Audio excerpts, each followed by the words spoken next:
Good morning students. Today we will continue lesson number 2 in science.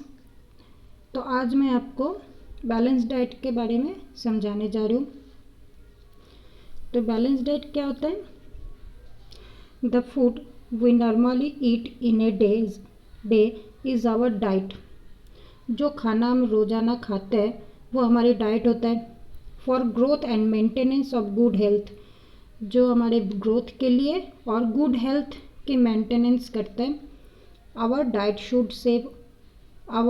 Should have all the nutritions that our body needs. इस diet के द्वारा हमारी body में जितने भी nutritions की ज़रूरत होता है वो सारे आ जाता है इन राइट क्वांटिटीज, सही मात्रा में. Not too much of one and not too little of the other. कोई एक का बहुत ज़्यादा भी नहीं है और बहुत ज़्यादा कम भी नहीं होना चाहिए. The diet should also contain a good amount of roughage and water. उस जो डाइट हम खाते हैं उसके अंदर गुड अमाउंट में रफेज एंड वाटर भी होना चाहिए. Such a diet is called a balance diet. इस टाइप के जो डाइट है उसे बैलेंस डाइट कहा जाता है. Do you think that people of all ages need the same type of diet? क्या तुम जानते हो ऑल एजेस के लोगों को सेम टाइप की डाइट ज़रूरत होता है? डू यू ऑल्सो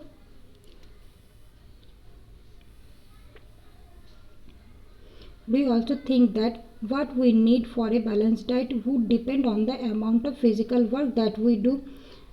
जो बैलेंस डाइट होता है वो किसके ऊपर डिपेंड करता है? कौन किस टाइप के फिजिकल वर्क करता है उसके ऊपर डिपेंड करके उसको बैलेंस डाइट की ज़रूरत होता है. Prepare a chart of whatever you eat over a period of week. एक तुम चार्ट बना सकते हो पूरे वीक में क्या क्या खाते हो.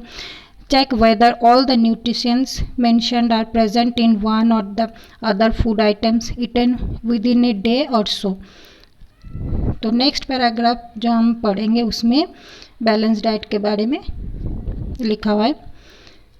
एग्जाम्पल है pulses, groundnut, soybean, sprouted seeds. Sprouted seeds में क्या आता है? Moong and Bengal gram.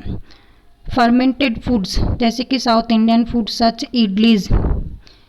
A combination flours जैसे कि missi roti, thepla made from cereals and pulses.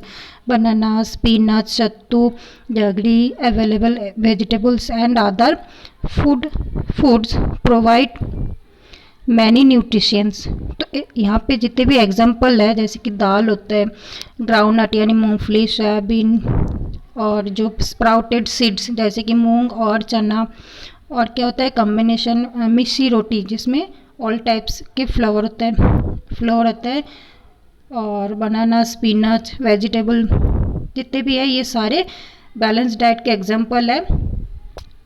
इसमें सारे न्यूट्रिशंस हमें मिलता है. Therefore one can eat A balance diet without expensive food materials. तो इसलिए कोई एक व्यक्ति एक्सपेंसिव बहुत महंगे खाना खाए बिना भी बहुत आसानी से बैलेंस डाइट वो ले सकते हैं. नेक्स्ट पैराग्राफ क्या है? Eating the right kind of food is not enough. It should also be cooked. जो खाना हम खाते हैं इसको हम ऐसे पका के मतलब कुकिंग करके भी खाते हैं properly so that its nutritions are not lost. इस टाइप के उसको कुक करना है ताकि उसके न्यूट्रिशंस यानी पोषक तत्व उसमें से लॉस्ट ना हो जाए. Are you aware that some nutritions get lost in the process of cooking and preparation? क्या तुम जानते हो ऐसे कुछ फूड होता है जिसको कुकिंग करने से या प्रिपरेशन के समय उसका न्यूट्रिशंस लॉस हो सकता है. If the vegetable and fruits are washed after cutting और पिलिंग देम. तो कैसे लॉस हो सकता है? अगर वेजिटेबल्स को काटने के बाद उसको धोते हैं ना तो उसके न्यूट्रिशंस लॉस हो सकते हैं. नेक्स्ट पेज है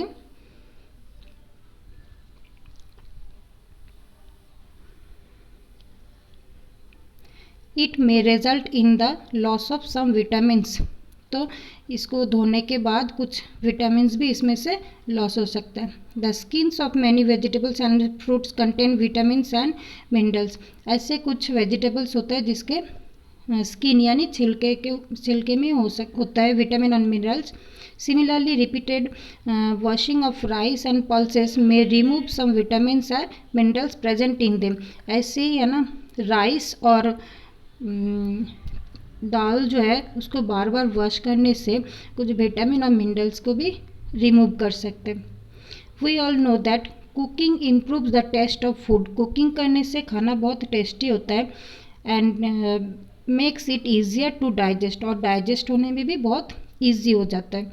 at the same time cooking also result in the loss of certain nutritions. कई बार कुकिंग करने से भी उस फूड के अंदर से न्यूट्रिशंस लॉस हो जाता है. Many useful protein and considerable amounts of minerals are lost if excess water is used during cooking and is then thrown away. कई बार क्या होता है, ज़्यादा कुकिंग करने से उसके अंदर जो प्रोटीन मिनरल्स होता है वो भी लॉस हो जाता है, या फिर कुकिंग करने के समय हम ज़्यादा पानी डाल देते हैं और बाद में उसको निकाल देता है. ऐसे भी न्यूट्रिशंस उसमें से निकल जाते हैं. Vitamin C gets easily destroyed by heating during cooking. और फूड के अंदर जो विटामिन सी होता है उसको कुकिंग करने से ये डिस्ट्रॉयड नष्ट हो जाता है. Would it not be sensible to include some fruits and raw vegetables in our diet. तो हमें जो हम फूड खाते हैं उसके अंदर कुछ फ्रूट्स और रॉ वेजिटेबल्स भी इंक्लूड करना चाहिए.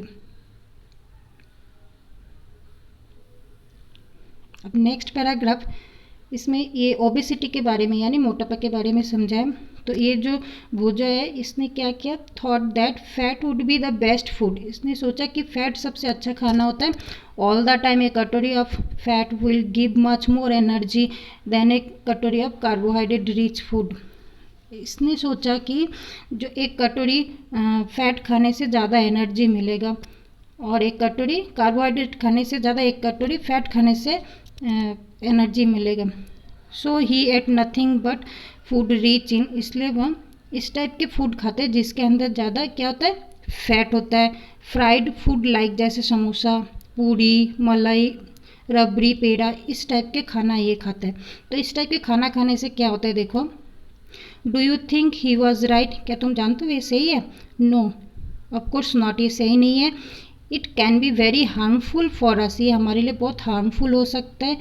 To eat too much of fat rich foods and we may end up suffering from a condition is called obesity. तो इस टाइप के खाना खाने से हम किससे सफरिंग करेंगे, और ये जो हमारी बीमारी हो सकता है उसे कहते हैं ओबेसिटी. तो स्टूडेंट्स आपको यहाँ तक पढ़ना है. कल मैं आपको लास्ट पैराग्राफ पढ़ाऊँगी, deficiency of disease. Thank you students.